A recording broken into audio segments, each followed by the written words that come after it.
There's three clocks ticking simultaneously. There's a nuclear clock, which is how long would it take Iran to break out to nuclear weapons.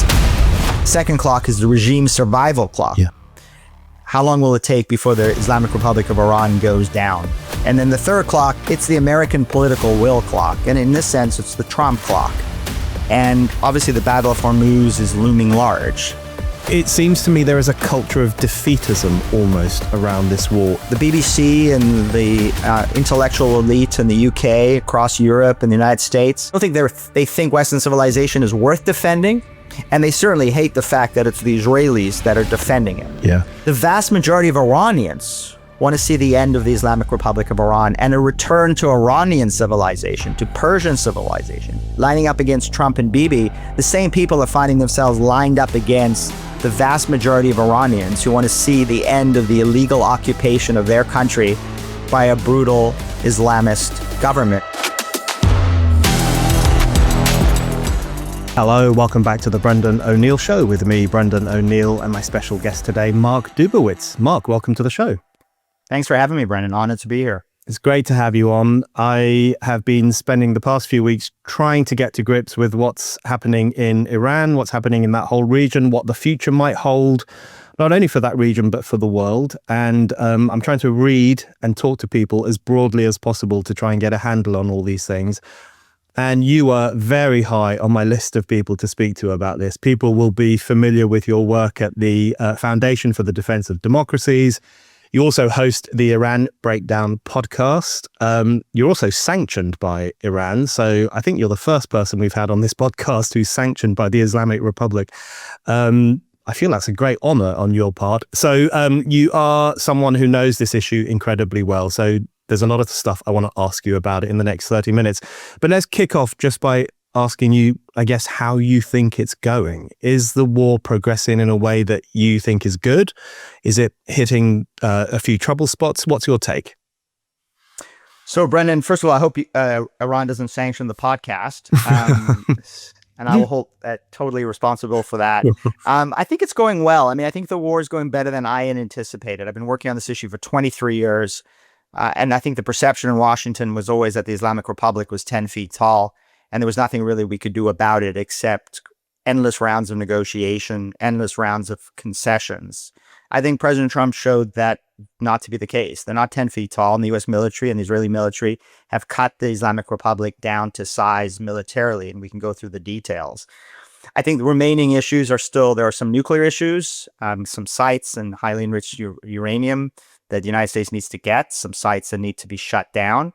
And obviously the Battle of Hormuz is looming large. I think the Iranians played that card. They were always going to play that card. The only question was, would they play it when they were stronger and we were weaker, or we were stronger and they were weaker? And I was always worried that they'd play the card once they had nuclear-tipped ICBMs, 10,000 missiles, hundreds of thousands of drones, a Chinese-Russian-built military, and hundreds of billions of dollars in sanctions relief, which is exactly the trajectory we were under the 2015 JCPOA. That was the Obama deal. That was the Obama trajectory. And now they're much weaker. They've played the Hormuz card. It's caused significant disruptions in energy markets. But I think President Trump smartly flipped the script on them and imposed a blockade that is now costing the regime about $500 million a day, never mind the $300 billion in direct damage they sustained during the war. So now we're in negotiations, and that's where Iranians win and Americans always lose, is at the negotiating table. That's a really useful introduction to what's happening. And I want to come back to the Hormuz question with you, because that's a big one. And it's taken quite a few people by surprise. I'm sure it hasn't taken experts like you by surprise, but ordinary punters, I think, have been quite surprised by that. But before we get to that, let's talk a bit about what has been achieved. You mentioned there that the Iranian regime has suffered some serious blows, particularly to its military capacity, but also to a certain extent to its nuclear capacity. Give us a sense of what the breakdown there is. As far as we can tell, what successes have been scored on that front? Yeah, I mean, it's worth going back to just before the June war of last year. The situation for Iran then was very good. They were in a very strong position. They had built up a huge nuclear infrastructure during the Biden administration, as they perceived, I think rightly so, that Joe Biden was not prepared to really use American force. So they had, running centrifuges, they had enrichment capabilities, they had huge amounts of enriched material. They had about 3,000, maybe 4,000 ballistic missiles. They had a standing Army, Navy, Air Force, which was never in great shape because of sanctions, but certainly it was somewhat of an Air Force. And they were riding pretty high. And President Trump came in and decided that it was time, as I said, to cut them down to size. And in the June war, the Israelis moved first and moved well and effectively. And the Israeli Air Force opened up the skies, destroyed Iranian air defenses, destroyed a significant part of Iran's nuclear facilities. But there was one remaining facility, Fordo, deeply buried underground. And in Operation Midnight Hammer, President Trump ordered US B-2 bombers to drop about a dozen massive ordnance penetrators on the facility, destroyed that facility, took out Isfahan, another facility, and Natanz. So, 12-day war ends. It's only 12 days, significant damage, but the Iranians begin to reconstitute, and they reconstitute with Chinese and Russian help. And then we get to the 40-day war. And the 40-day war, again, more significant damage done to the nuclear facilities, severe damage done to their missile capabilities, reducing it by about a half in terms of launchers, inventory, and severe damage to their missile production capabilities, reducing it from about 100 ballistic missiles that they were generating a month to 0. And that's very important because the missile threat loomed large as a threat, not only to the United States and to Israel, but also, as we've seen, to Gulf allies and to Europe, where most of those Iranian missiles put European capitals, including London, in Iranian missile range. So, end of the 40-day war, the Iranian military, the war-making capability of the regime has been severely degraded, the nuclear facility severely degraded, and economically, Iran is devastated. Came into this war on its knees economically, has now been put flat on its back, and we can walk through the details if you're interested. Such a useful breakdown. And one of the reasons that's a very useful breakdown is because I don't know how this is playing out in the American media. I mean, I have some sense of how it's playing out in the American media, but in the UK media, especially in the liberal media, the left-leaning media, we are fed this idea that America has suffered, if not a military defeat, of course, then maybe a strategic one. And we continually see this commentary that says Iran proved to be stronger than America expected. We're all the American administration must be in a state of complete shock because the mullahs didn't appear to be as weak as they thought they were. Now, to someone like me who's watching as a bit of a layperson, that strikes me as completely nuts for the reasons you've just outlined, which is very obvious that the regime, both in terms of personnel and military capacity, has taken some extraordinary hits. What do you make of that kind of commentary? Is something similar happening in the American media? How can it just not fit with reality like that? It's very much happening in American media. I think even more so maybe than even UK media. And I think because of Trump's personality, and I think because of the sort of Trump derangement syndrome that is so common here in the United States, but also in the UK and Europe and around the world, it really distorts people's analytical capabilities. I mean, I think I have the benefit of being neither a Trump supporter nor a Trump opponent. I'm neither a Democrat nor a Republican. I'm an independent politically. And I think analytically, I think that's very important because one should always assess these things. As we say in America, you should call balls and strikes regardless of who the pitcher is. I don't know what the UK rugby or football analogy would be, but it's be analytically fair, regardless of whether it's a Democrat or Republican in the White House. And I think for those who oppose President Trump here in the US and around the world, they are torn. And Tom Friedman, the well-known New York columnist, said the other day on CNN, when asked about this issue, he said, the Islamic Republic is a bad regime. They do bad things.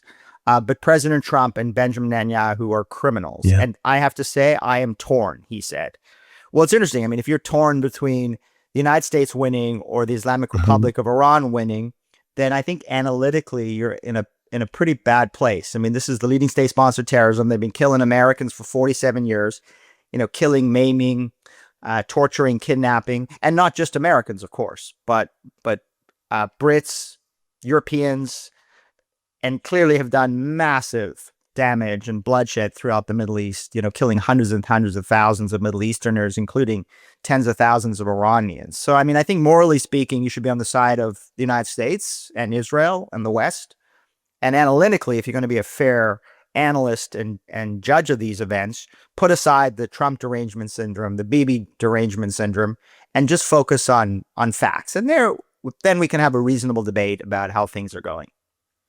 Yeah, I keep hearing Keir Starmer and other people in the UK saying this war has nothing to do with us. And you want to remind them that on 7th of October, 18 British citizens were killed. And that was by one of the proxy armies of the Islamic Republic. And right now, there are serious thoughts and allegations that the Islamic Republic is funding the firebombing of synagogues in London, a really extraordinary state of affairs.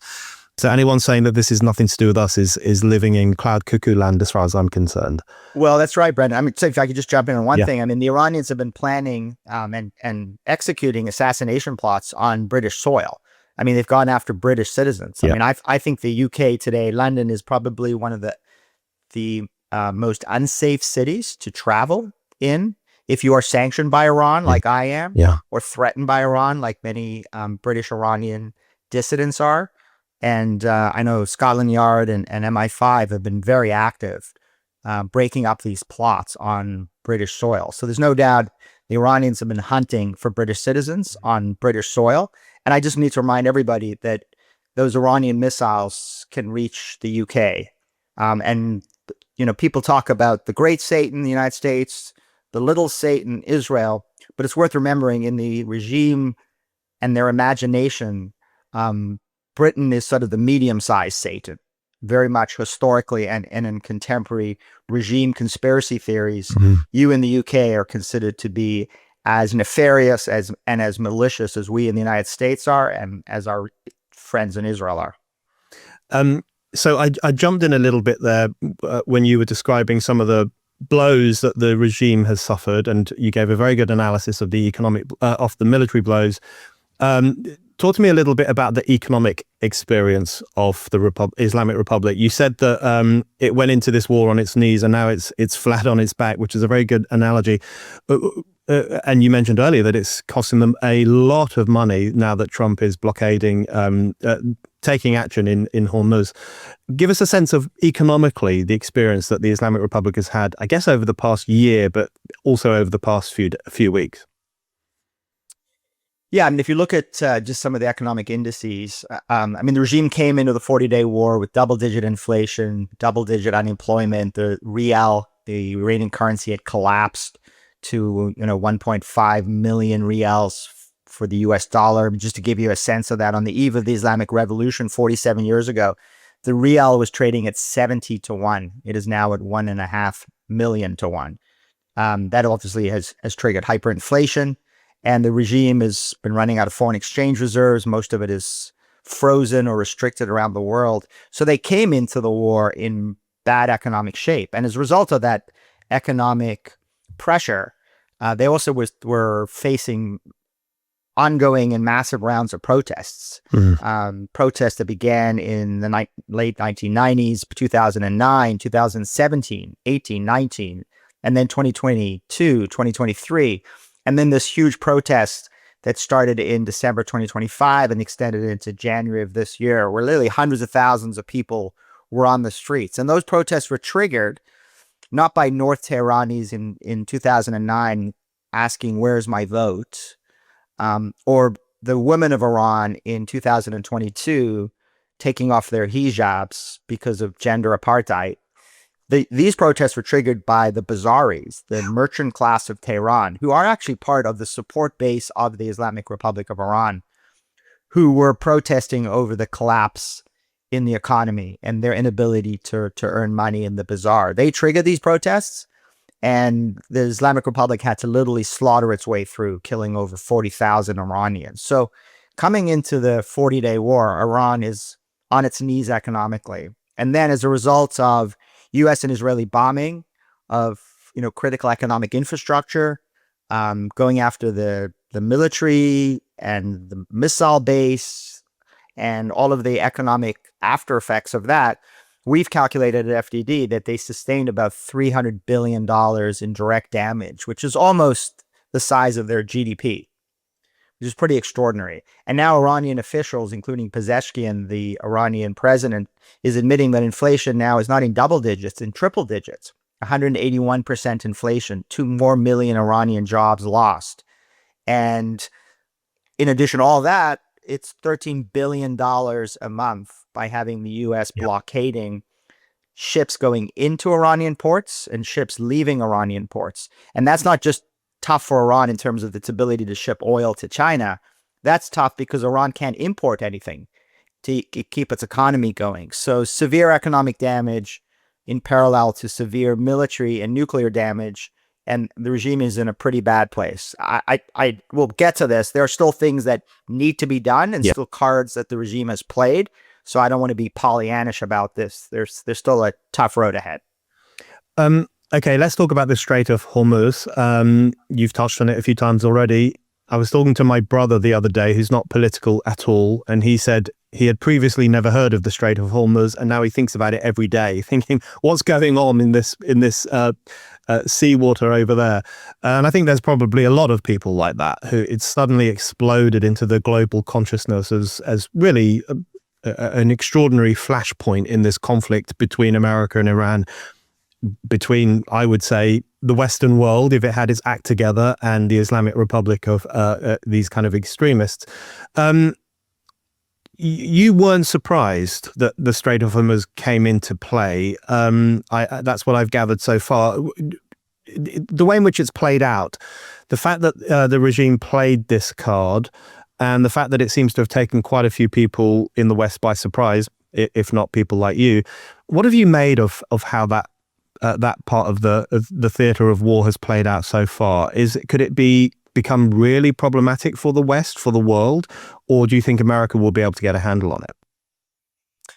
Yeah, I don't want to gloss over this. I think it's serious. I think I had anticipated, but more important than had I anticipated is the U.S. Central Command, the U.S. military in the Middle East have been wargaming the Iranian takeover of the Strait of Hormuz literally since 1979. Yeah. I mean, it was actually Jimmy Carter and the Carter Doctrine at the time.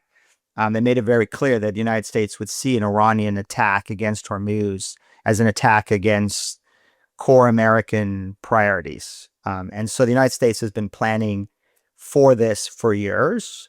And you see CENTCOM moving through their phases of military planning and military execution as the strait was closed by the Islamic Revolutionary Guard Corps. And part of that was taking out missiles and drones, going after fast attack craft, which are these IRGC speedboats that they use to harass shipping.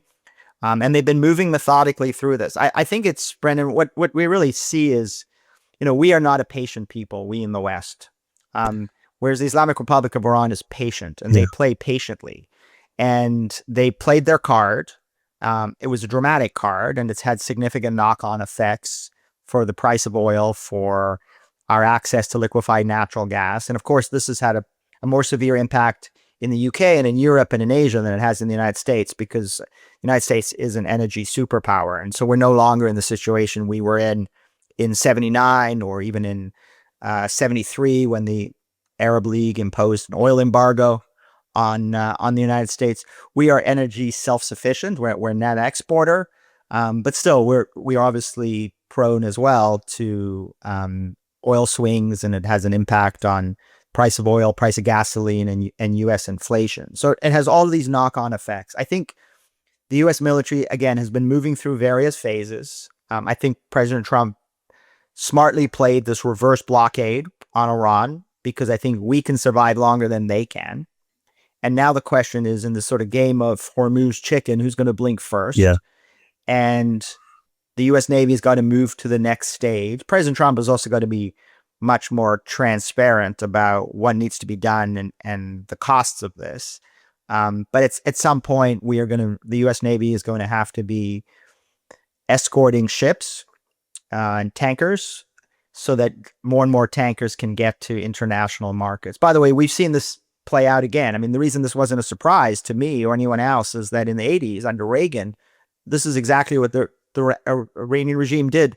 They started harassing tankers in Hormuz, and it took about 3-4 months. The U.S. Navy sunk about half the Iranian Navy and began these escorts of tankers and moving various international tankers through the Strait. So it's happened before. We won the Battle of Hormuz in the 1980s, and hopefully we can win the Battle of Hormuz in 2026. That question you just posed there, who will blink first? I think that's probably what a lot of people are thinking. And I guess one question, if this is not too facetious a way to put it, is who has more stamina, I guess, who has more stomach for this standoff that's taking place on the Strait of Hormuz? Because like you, I'm neither a Trump supporter nor a sufferer from Trump derangement syndrome. So I find myself in the middle of these two things. Trump has some interesting qualities, if we can put it like that. He can kind of go crazy on an issue and then kind of tire of it or push it to one side or try to come up with a solution very quickly. And I guess there's the possibility he will do that in relation to the Hormuz crisis. Whereas the Islamic Republic, underpinned by a far more cosmic, super religious view of its own existence and the world around it, might have more qualities of stubbornness, more qualities of staying for the long fight, as you say, being more patient than we might be in the West. So that question of who will blink first, I mean, what is the best case and the worst case scenario in terms of the answer to that question?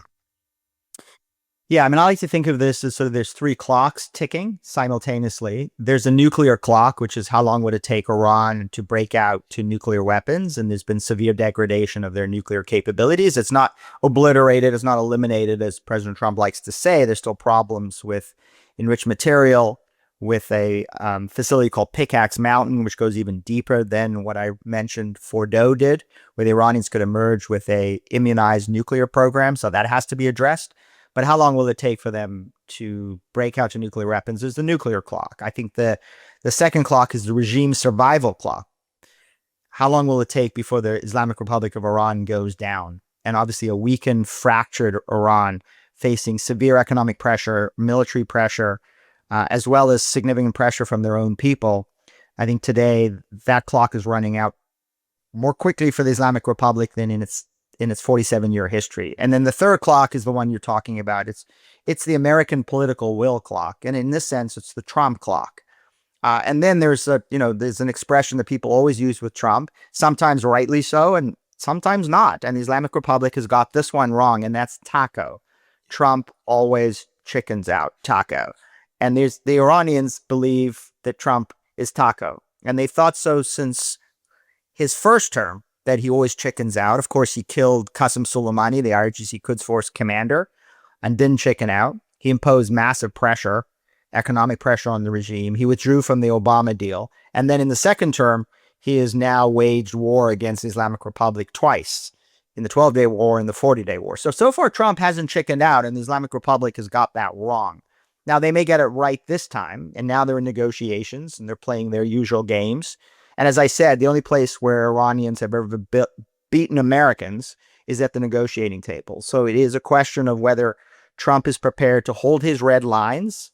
We can talk about what those red lines are and should be, or whether he will fold at the negotiating table and he will blink first. I think so far Trump's track record on Iran specifically is that he hasn't chickened out and he hasn't blinked. And I think that suggests that he's going to hold firm for the days and weeks and months to come. Do you think Trump understands the Islamic Republic, or do you think the Western world understands the Islamic Republic? Because this is not just a different kind of ruling class. It's something that we in the West sometimes struggle to comprehend, which is an incredibly religious system of government. They genuinely believe they're doing God's work on earth, and that, as you say, America is satanic, Britain is satanic, Israel is really satanic. They have this kind of extraordinarily apocalyptic view of global affairs and their continued existence. Sometimes I think Trump gets that, and he has made comments over the past few years, in fact, past few decades, where he talks about the psychological impact that the Islamic Republic has had on America, particularly from 1979 onwards and the early 1980s and the hostage crisis. And it's always existed as this kind of problem for America, psychologically, militarily, regionally. But I sometimes worry that people in the West don't understand just the kind of regime that we're talking about here. So give us a sense of whether you think people do understand and how you would describe this regime to a newcomer to this discussion. I think a lot of people don't understand the Islamic Republic for the reasons you've described. They treat it as sort of a normal government that is making pragmatic decisions. They also spend a lot of time, and it's sort of, I think it's a disease we have in the West, and I've had it for many years, where we're very interested in sort of the interfactional debate going on. In the Cold War, we used to have people called Kremlinologists, and Kremlinologists were people that really studied the Kremlin and the Soviet Union, and can recite hundreds of names of Soviet leaders and military officials. And there was always kind of who was zooming who, and who was up and who was down, and who actually had that influence. Well, we now have Iran watchers. And I think journalists also like this because it's a good story. And now we're talking about within the Islamic Republic, right? Who are the hardliners and who are the moderates and who are the pragmatists? And, is Vahidi, the RGC commander, in charge with Mujtaba Khamenei, the son of the late Ali Khamenei? Or is it really Arakchi and Kalabaf who are making the decisions? So there's all this kind of back and forth in the Western media. And we're actually seeing this today, right? Today, because we're supposed to be negotiations in Islamabad, a second round. J.D. Vance was literally on the plane waiting to take off. And then we heard back that the Iranians weren't coming. They weren't sending a delegation because the hardliners were in big debates with the pragmatists. I'm of the view that the regime is, on one hand, exactly as you described. It's very much about resistance. That it is its core ideology. It's about resisting the West, resisting the toxic touch of the West, and advancing this theocratic view, which is not only to dominate Iran, but to dominate the Middle East and to dominate the Islamic world. On the other hand, I think there are people inside the regime who don't want to die. And in the 40-day war and in the 12-day war, many of them did. And particularly at the receiving end of Israeli bombs and Israeli assassination campaigns. And so many of these top RGC commanders, Basij commanders, heads of the intelligence apparatus, these were people who got picked off one by one by one. And so I think some of the ones that are left are not suicidal. They actually do want to survive and thrive. But that doesn't make them moderate or pragmatic. And so one always has to be careful of playing into that good cop, bad cop routine that the regime is very adept at running. And they're currently running it as we speak today, right? Give us concessions so you strengthen the moderates. Give us more concessions so you weaken the hardliners. Yeah. And they're playing this good cop, bad cop against the administration today. I think the one person who actually understands all of this better than anyone is Donald Trump. Because I think Donald Trump is out crazying the crazies, right? I think Trump is just, I don't know, he just has that instinct. It's partly the madman theory of geopolitics. It's partly Trump who, this is the way he conducts himself and has since he was a real estate guy. But I think the Iranians have found a U.S. president for the first time ever who may be crazier than they are. And that's why they're having a very hard time dealing with Trump. That's very well put. Yeah, it's good. It's useful to know that not the whole regime is not necessarily quite as Jonestown as we might think, all willing to die for what they believe in. I'm sure that's absolutely true. Okay, let's talk a little bit about red lines, what Trump's red lines might be, what Mark Dubowitz's red lines would be. You've been a stinging critic of the Obama nuclear deal, a very consequential critic of it as well. And obviously that has changed enormously over the past few years under Trump.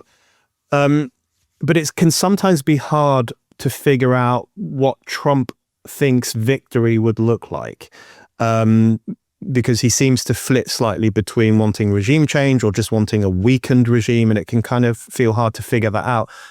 What do you think his red lines are, and what do you think his red lines should be? So Trump's made it pretty clear what his red lines are. Iran shall never get a nuclear weapon. I don't think Trump has endorsed regime change. I do think he has some sympathy for the Iranian people. On February 28th, when he announced major military operations, he talked about severely degrading their missile capability, their military capability, which includes their naval and air forces. He wanted to weaken and seriously degrade their war-making capability. And most important to him is he wanted to make sure that Iran didn't have the ability to build nuclear weapons. So I think for Trump, he understands that the fatal flaw of the Obama deal of 2015 was that for the first time, the United States surrendered on the enrichment issue. Right? There were 5 UN Security Council resolutions saying Iran must suspend enrichment and reprocessing of plutonium. Trump understood that what Obama did was he gave away that core capability to Iran. He put a bunch of restrictions on. Most of them were temporary restrictions. Most of them would sunset over time, 10 years, 15 years. And at some point, Iran would emerge after the expiration of the JCPOA, which is only 4 years away from now, with an industrial-sized enrichment capability, with 0 nuclear breakout capability, with multiple enrichment sites buried under mountains. And Iran would then be able to protect that enrichment capability with tens of thousands of missiles that it could rain in on U.S. forces, U.S. embassies, U.S. allies, and ultimately an intercontinental ballistic missile program that could target the United States of America. So Trump ripped up the deal because he understood that Iran was on a patient pathway to nuclear weapons. And so his red line is no enrichment, no reprocessing.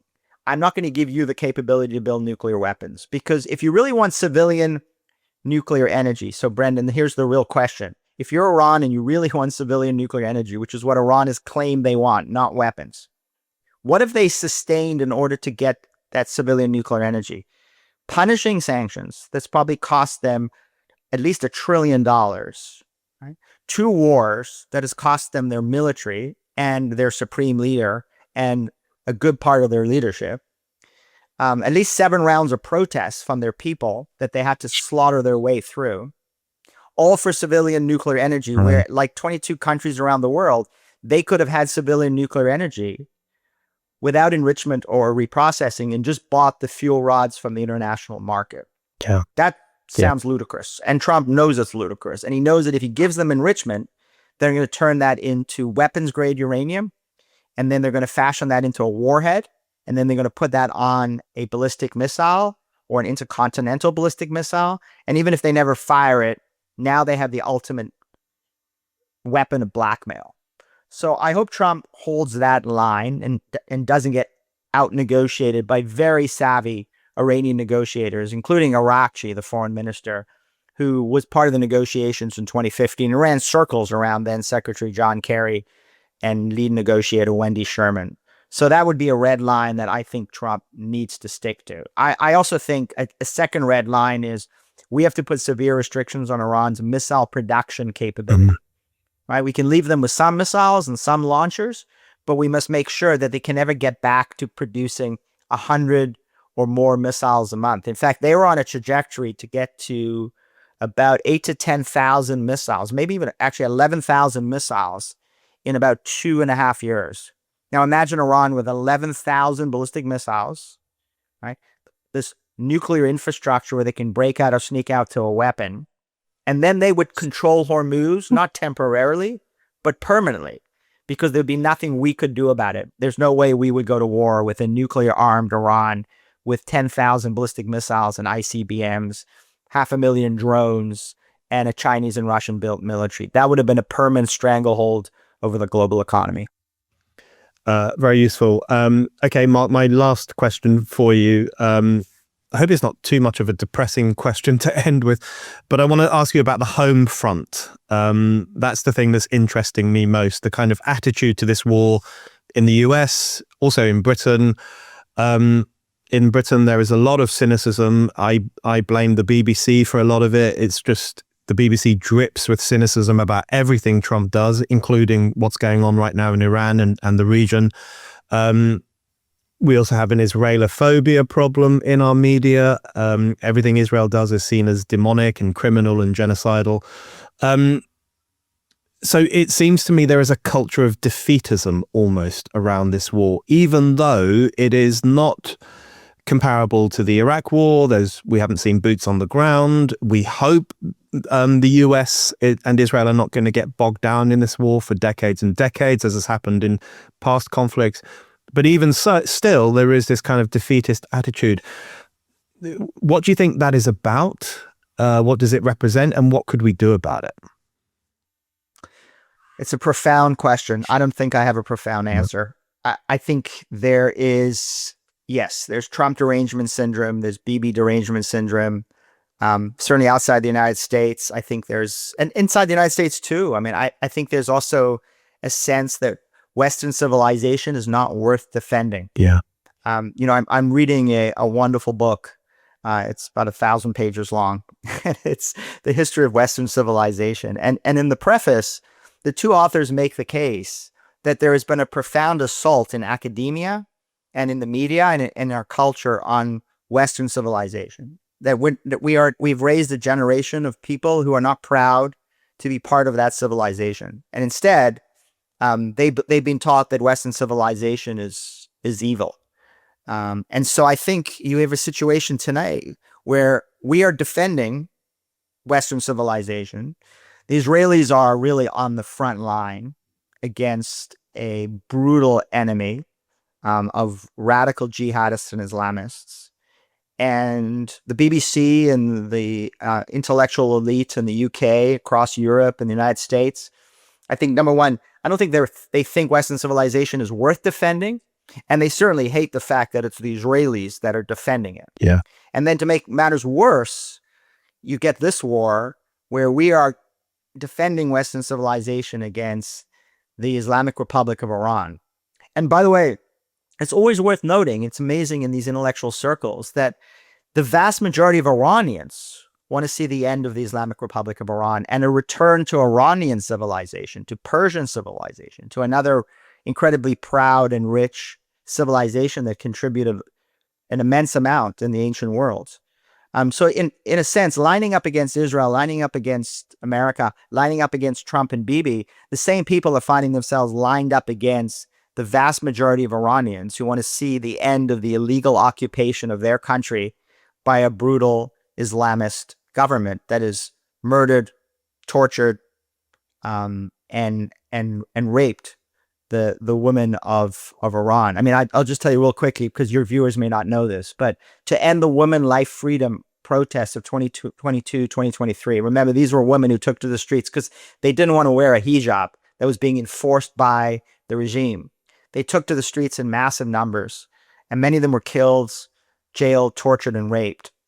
But to break the back of the women life freedom movement, the regime launched chemical weapons attacks against Iranian schoolgirls in order to end that protest. So if you are lining up in support of that regime, or you're Tom Friedman and you're kind of torn between the Islamic Republic of Iran that launches chemical weapons attacks against Iranian schoolgirls and Trump and Bibi, who you really hate because you think they're corrupt and criminals, well, if you can't choose between the United States of America, Israel on the one hand, and this brutal regime on the other, then I don't think you only have an analytical failing. I would argue you have a moral failing. Mark, thank you very much. Thanks for having me, Brendan.